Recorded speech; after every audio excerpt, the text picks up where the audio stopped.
नमस्कार, आप देख रहे हैं सबसे बड़ा सवाल और मैं हूं आपके साथ वक्ता। कब तक छिपोगे गुवाहाटी में, आना ही पड़ेगा चौपाटी में।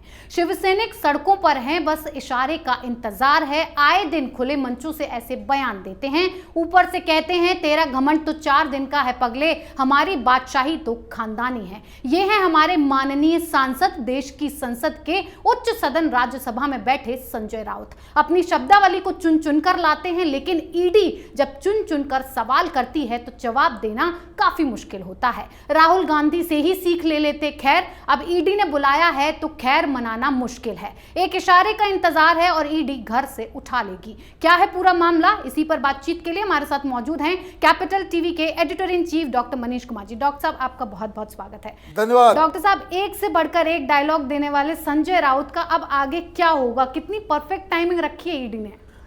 आपने इंट्रोडक्शन में ही पूरा अच्छी तरीके से सेवा कर दी आपने संजय राउत जी की।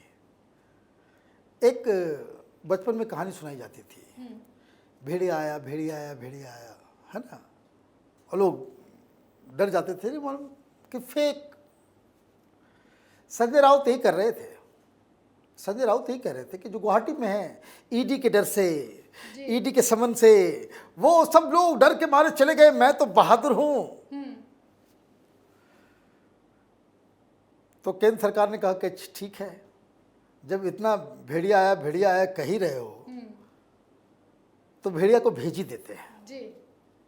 तो वो चले गए। इनके ऊपर केस पुराना चल रहा है, कोई नया केस नहीं है जी। एक चौल का मसला है, कुछ फ्लैट्स, कुछ पैसे, जो भाई आपको दिखाना पड़ेगा ना। 24 करोड़ के आप मालिक बन गए हैं, 24 करोड़ रुपए लाए कहां से जी? दिखाना तो पड़ेगा। इनकम आप शो कर रहे हो तो सरकार पूछेगी नहीं कहां से पैसा लाए। उद्धव ठाकरे जी आपको सामना के एडिटर के रूप में इतना तनख्वाह देते हैं क्या? उसका आप इनकम टैक्स जमा करते हैं क्या? ये सारी जानकारी तो देनी पड़ेगी। तो ये मसला कि हम तो गुवाहाटी नहीं जाएंगे, ईडी बुला लो, हालांकि उन्होंने कल वो आज जो है वो नहीं शामिल होंगे जी, लेकिन कब तक शामिल नहीं होंगे। अनिल देशमुख भी ऐसे ही कहते थे। वो सिर्फ कहते नहीं थे, कभी हाई कोर्ट जा रहे हैं, सुप्रीम कोर्ट जा रहे हैं, लोअर कोर्ट जा रहे हैं, सारे हाथ पांव मार लिए। कभी बीमार हैं, कभी तबीयत खराब है, ब्लड प्रेशर है, कभी गायब है जी। और जब पकड़े गए तो पकड़े गए। 6-7 महीना हो गया अर्थर रोड जेल में नवाब मलिक के साथ आपस में एक दूसरे को शायरी सुना रहे होंगे जी, है ना। मंत्री जी बगल में और एक्स मंत्री बगल में, तो आपस में लोग गप करेंगे, बहुत बुरा हो रहा है शिवसेना के साथ। तो संजय राउत की जो कहानी है उसको समझना जरूरी है। संजय राउत शिवसेना के सबसे अनपॉपुलर लीडर हैं आज की तारीख में जी। 90% शिवसैनिक यही समझते हैं कि ये जितनी भी समस्या हुई है, जो जितना भी गलत फीडबैक दिया गया है, वो संजय राउत की वजह से हुआ है जी। पार्टी में जो टूट फूट हुई है संजय राउत की वजह से। ये शिवसैनिकों की जन भावना है। उद्धव ठाकरे से समझ नहीं सके। ऐसा कैसे हो सकता है कि एक बार टूट हो गया, 20-22 लोग निकले, एक सप्ताह बीत गया, फिर 4 जा रहा है, फिर 2 जा रहा है, फिर 1 जा रहा है जी। भाई प्रेस कॉन्फ्रेंस हो रहा है, साथ में मीटिंग हो रही है, वहां उद्धव ठाकरे के साथ मैं हूं, टेलीविजन चैनल पे लोग कसम खा रहे हैं। अगले दिन फोटो आ जाता है गुवाहाटी की ओर रवाना। अजीब कहानी। क्यों जा रहे हैं लोग जी? क्यों ऐसा हो रहा है? तो गलत सलाह। बड़े बुजुर्ग कहते हैं कि आपकी गलतियों पे जो शख्स वाह वाह करे वही आपके विनाश का कारण बनेगा जी। इसलिए ऐसे लोगों को फौरन अपने आसपास से बाहर का रास्ता दिखा देना चाहिए, जो कि उद्धव ठाकरे नहीं कर रहे हैं। जो उद्धव ठाकरे नहीं कर सके और इसलिए वो इस मेस में है, इस दलदल में पूरी तरीके से फंस गए। कल क्या हुआ, सबसे बड़ी चीज आप समझिए, सुप्रीम कोर्ट के तरफ से, अघाड़ी के तरफ से, उद्धव ठाकरे की तरफ से, डिप्टी स्पीकर की तरफ से बड़े बड़े वकील वो बार बार इस बात को कह रहे हैं कि असेंबली के अंदर जो कुछ भी हो रहा है वो इंटरनल मैटर है। आर्टिकल 212 212 का ये साफ साफ उल्लंघन है, कोर्ट नहीं इसमें इंटरवीन कर सकता जी। तो जज साहब तो ऐसा नहीं कि आंख नाक बंद करके बैठे हुए रहते हैं, वो तो न्यूज़ भी देख रहे होंगे, संजय राउत का बयान भी देख रहे होंगे, वो साफ साफ दिख रहा है रोज धमकियां दे रहा है। भाई क्या आदेश आया? आदेश आया कि जितने भी जो बागी विधायक है उसकी सुरक्षा सुनिश्चित की जाए जी। ये सुप्रीम कोर्ट का आदेश क्यों आया? क्यों? क्योंकि देखिए घटना छुटपुटी हुई है, बात समझ लीजिए। ऐसा नहीं है कि वो जो गुवाहाटी में बैठे हुए शिवसेना के एमएलएज हैं उनके हाथ में कुछ चूड़ियां हैं, ऐसा नहीं है। 2-3 जगह पे इस तरह की तस्वीरें आई, लेकिन हमले हुए कम, संजय राउत के बयान हुए ज्यादा जी। आप ये समझ, इस टेक्निकल चीज को समझिए। अगर जज साहब लोगों को वो दृश्य, ये बयान संजय राउत का, जो ब्रेकिंग न्यूज संजय राउत ने कहा, और ये पूरे अंदाज में वो दिखता है ना, वो महाभारत सीरियल में जी। जो शकुनी के रोल में उसके पूरी परछाई नजर आती है। जी। तो जज साहब भी देख रहे हैं कि भाई तो खुला खुला ये सांसद हैं, फॉर गॉड से, सरकार चलाने वाली पार्टी के नेशनल स्पोक्स पर्सन हैं आप, बिल्कुल। तो आपके ऊपर क्या वज्रपात हुआ कि सुनिश्चित कीजिए। अब शिवसैनिक के द्वारा एक जगह भी हमला हुआ कि राष्ट्रपति शासन लगा। क्यों?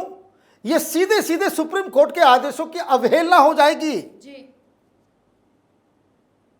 जिस जगह होगा वहां के पुलिस वाले भी नपेंगे,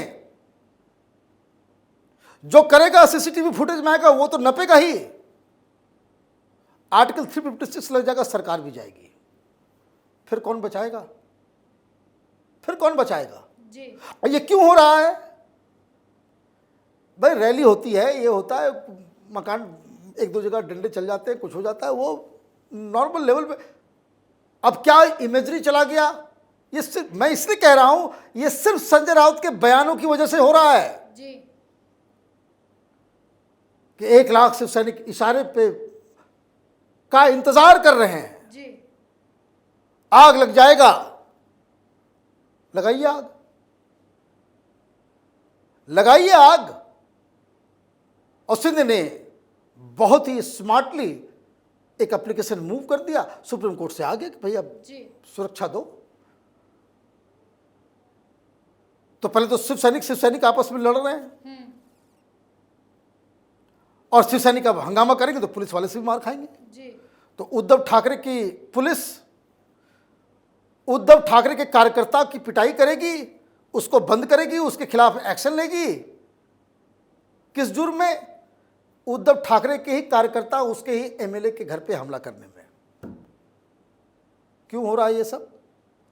ये संजय राउत जो हैं, इन्होंने ज्ञान दिया शरद पवार के साथ मिलकर मराठा पॉलिटिक्स करेंगे। तो आपके गलत में कहां है भाई? मैं तो बयान देख रहा था कि ये एनडीए अघाड़ी सरकार 25 साल तक चलेगी, यही ऐलान किया था जी। संजय राउत ने कि 25 साल तक ये चलेगी। अब ये बताइए, दिल्ली में प्रेस कॉन्फ्रेंस हो रहा था, शरद पवार से पूछा गया, एक मित्र ने पूछा कि वो तो कह रहे थे संजय राउत ये सब कह रहे हैं, तो शरद पवार ने कह दिया भाई संजय राउत ऐसे कुछ कुछ बोलते रहते हैं। जी। अजित पवार से मुंबई में प्रेस वालों ने पूछा कि संजय राउत कह रहे हैं कि एमबीओ छोड़ने वाले हैं। मतलब संजय राउत कोई बात नहीं है, वो तो कह रहे थे 25 साल चलेगी, वो उनकी बात का कोई वैल्यू नहीं है जी। बात का वैल्यू भी नहीं है। फिर भी आप हर बार कैमरे पे आते हो। उद्धव ठाकरे जो है उसको ही आगे कर देते हैं और वो ऐसी बातें कर देता है, सुप्रीम कोर्ट भी नाराज हो जाता है। आप जगह दे रहे हो, आपने इस गुस्से, ईगो और इसको कह सकते कि राजनीति नहीं, ये लठैती वाली राजनीति के चक्कर में इतनी सारी गलतियां हो गई। उन गलतियों को समेटने में ही उद्धव ठाकरे का कई साल जो है गुजर जाएगा। डॉक्टर साहब, अभी तक कुर्सी के लिए हाहाकार मचा था, लेकिन अब प्रॉपर्टी के लिए, संपत्ति के लिए हाहाकार मचना शुरू होने वाला है। ईडी ने कल बुलाया है, अब बहानेबाजी तो चल रही है, जाएंगे नहीं जाएंगे ये पता नहीं है। केंद्र सरकार इस पे, अमित शाह क्या वार करने वाले? देखिए, ये तो प्रक्रिया चल रही है, जवाब नहीं देंगे, गिरफ्तार भी होंगे। मनी लॉन्ड्रिंग का केस बन गया तो वो, क्योंकि ईडी अगर आ रही है तो पीएमएलए के तहत अगर वो केस बन जाता है जी, तब तो गिरफ्तार हो जाएंगे। और अचानक से ईडी इस टाइम पे कूद के गिर रही है, ऑब्वियस सी बात है कि इन्हें केंद्र से कुछ डायरेक्शंस मिले होंगे। पीएमएलए का केस होगा, इनको गिरफ्तार करके जेल में डाल दिया जाएगा, अर्थ रोड जेल। कहाँ ये ईडी के अधिकारियों को जेल भेजना चाह रहे थे? आप ये समझिए ना, प्रेस कॉन्फ्रेंस करके, यही मैं कह रहा हूँ, डिवाइन जस्टिस, समय का पहिया उल्टा चलने लगता है। यही संजय राउत ने बाकायदा प्रेस कॉन्फ्रेंस करके ये कहा था कि चार सीनियर मोस्ट ईडी के अधिकारियों को मैं जेल डालूंगा। मुंबई पुलिस में हमने एफआईआर कर दिया है, ये है सबूत, ये है सबूत, ये है सबूत, सब कुछ कर दिया इन्होंने। इसीलिए आज नहीं जा रहे हैं। इसीलिए वो आज नहीं जा रहे हैं। क्या वही लोग मिलेंगे फिर इनसे पूछताछ किन की खातिरदारी के लिए? बिल्कुल। अब देखिए कि ईडी को, मैंने आपने सबसे दुश्मनी, भाई आदमी के पास सत्ता है, पावर है, सब कुछ, आदमी मृदुभाषी हो जाता है। हम लोग गांव में लोग कहते हैं कि जिस पेड़ में ज्यादा फल होता है झुका हुआ, वो झुक जाता है जी। या आप तने खड़े रह गए तो ये हाल तो होना ही था। तो ये संजय राउत के खिलाफ जो कार्रवाई हो रही है, दिक्कत ये है कि ये चिल्ला रहे हैं। कल मैं देख रहा था कि मैं डरता नहीं, ये नहीं, वो नहीं, जो नॉर्मल जो बातचीत होती है कि वेंडेटा है, बदले की पॉलिटिक्स है, हमें झुक नहीं सकते, सब आजकल वो पुष्पा बनना है सबको, झुकेंगे नहीं। भाई झुकने के लिए कोई नहीं कह रहा, भाई आप कानूनी प्रक्रिया जो है उसको तो पालन करना ही पड़ेगा। गला काट देंगे फिर गुवाहाटी नहीं जाएंगे। हाँ, गला कटवा लेंगे, लेकिन गुवाहाटी में गला कोई नहीं काट रहा। गला काटने की किसी को जरूरत भी नहीं है, कोई काट भी नहीं रहा जी। तो ये चीज है कि आपको अब उससे गुजरना पड़ेगा। और दिक्कत क्या है, संजय राउत को ये इल्म नहीं है, समझ में नहीं आया।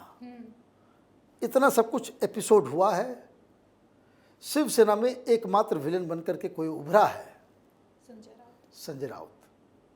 लोग कह रहे हैं भाई दिग्विजय सिंह है शिवसेना का, कि दिग्विजय सिंह कांग्रेस पार्टी के लिए जब वो कैमरे पे जैसे ही अवतरित होते थे, लोग जो है वो घृणा की दृष्टि से देखते थे। कई सारे लोगों को मैं जानता हूँ, दिग्विजय सिंह को देखते ही बोलते कि चल बदलो, इस आदमी को नहीं देखना जी। संजय राउत की वही स्थिति हो गई है, महाराष्ट्र के अंदर, महाराष्ट्र के बाहर।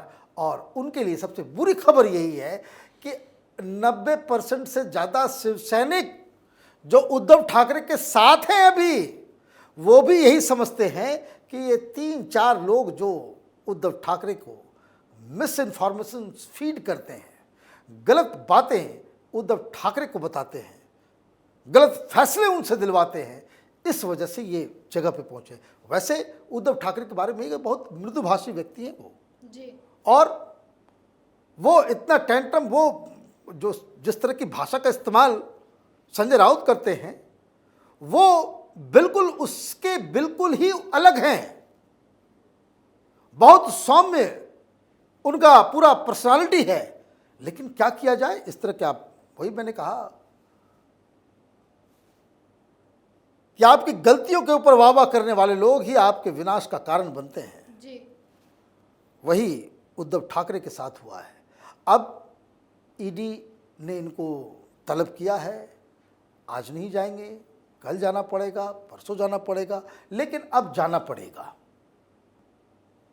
जब तक सरकार है तो तब तक आप ये कह सकते हैं कि बदले की कार्रवाई से हो रही है। जी। उद्धव ठाकरे की सरकार चली गई, वहाँ बीजेपी की सरकार बन गई, तब क्या करेंगे ये? तब क्या करेंगे? और अगला चीफ मिनिस्टर अगर कोई हो, उनमें अगर योगी का मॉडल घुस गया तो ये जो बुलडोजर जो चल रहा था ना एक मेहनती महिला के घर पे, ये बुलडोजर भी सब प्रॉपर्टीज के ऊपर चलना शुरू हो जाएगा। तो ये it is his own calling.